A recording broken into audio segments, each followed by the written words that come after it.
Yung pagbabago mo sa sarili mo, nabaliwala. Selos ka pa ng selos. Alayin mo pa ako. Ganda kami. Kayo po? Sige, sige. Haka na. Ano yung gagawin ko? Ayaw ko naman mawala sa akin si Christy.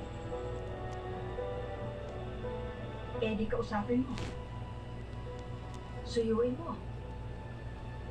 Ipakita mo na totoo yung pagsisisi mo. Lalamutin ang puso nun. Baka bigyan ka pa ng panibagong pagkakataon.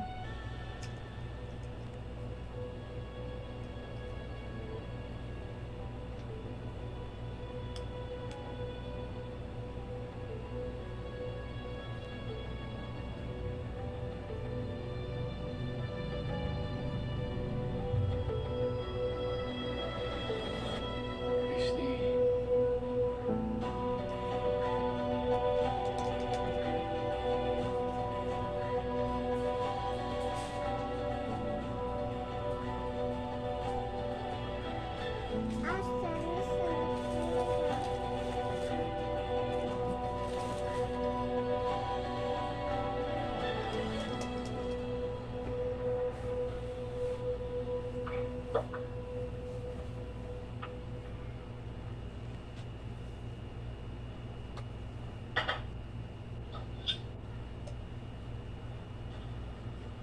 Morning, Han.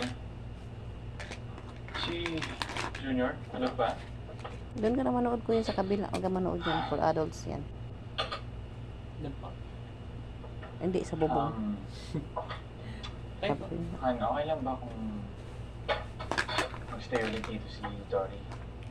Kasi medyo alam ko natakot siya sa nangyari last time na nandito kaming dalawa. Gusto ko sanang mabura sa alaala niya yun by spending time with her. Basta ba? Kabahala.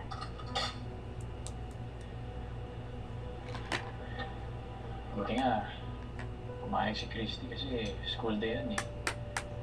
Buti supportado niya ako dun sa gusto ko. Bukas pala, after na event ako nang susundo kay Tori sa kanila, ha? I'm sure sobrang excited mo makita yung ex-wife. Gusto mo ba magpaalam ka na rin na magtatagal ka doon? Para talagang makapag-catch up kayong dalawa.